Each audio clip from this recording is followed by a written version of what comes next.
Hello po mga kababayan. Nagbabalik po ako. Si ako po si Ababi. At nandito po ako ngayon upang ipakita kung paano kumuha ng Blossom Puff boot na ginagamit upang magkaroon ng cherry blossom leaves particles sa inyong mga paa. Napakasimple lang po ng tutorial na ito at maaari po kayong mag-subscribe at tandaan nyo lang po na magkaroon ng yan. Remember to subscribe and like the video para magkaroon kayo ng magandang notifikasyon sa inyong mga YouTube. Ano to? So kayo po is Ano to, kuya? ito po is ano po na Kuya, ano to? FPS ya FPS. So ayan. Pupunta lang po tayo sa SMP server.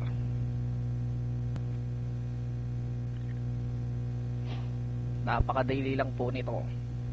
Pagkapunta nyo po sa inyong mga server, makikita nyo na agad. Susundin nyo lang po ang step up, ang Blossom Path. So, nandito po ako ngayon sa ating mumunting server. Kahit ano pong server iyan at makikita nyo po iyan, huwag po kayong mag-alala ha. Kayong mga nanonood kayo, huwag nyo akong ginagalit. So,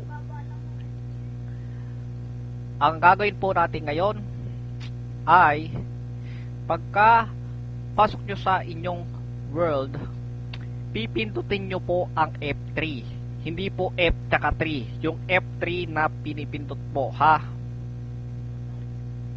Yan po, pagka pindot nyo po yan, may lalabas na mga impormasyon diyan. Pero ang impormasyon po na kailangan po nating titignan ay ang XYZ. Ang XYZ po ang makakapagturo sa atin kung saan natin mahahanap ang pakay natin na bota. Ngayon, nakikita po natin na sa 342 na tayo ng X at negative 392. Para mahanap po natin ang cherry blossom, kailangan pumunta po tayo sa 359 355 negative 355. So dito lang po tayo, dito tayo sa 351. Dapat pumunta po tayo sa X ng 351 na positive at sa Z na negative 355 tayo, or 338.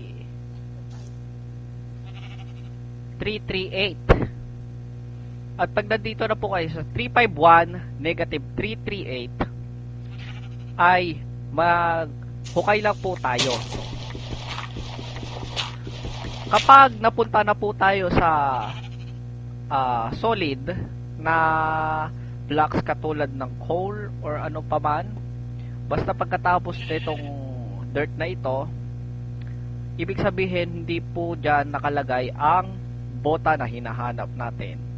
Ngunit nagkakaroon ng ibang mga sirkumstansya kung saan dito sila namamalagi. Dahil wala po, ibabalik na lang po natin ito. Ang susunod po natin gagawin ay tumingin sa paligid. Galit po natin ang F3. Pwede na po natin yan. Huwag lang po tayo aalis dito sa lugar na ito. Ayan po. Medyo mahirap po siyang hanapin. Dahil, ayun! Nakita na po natin ang Blossom Path. Sa sobrang hirap po ay tumagal po tayo ng mga ilang oras. So ito po yung Blossom Path na hinahanap po natin. Kiklik lang po natin siya.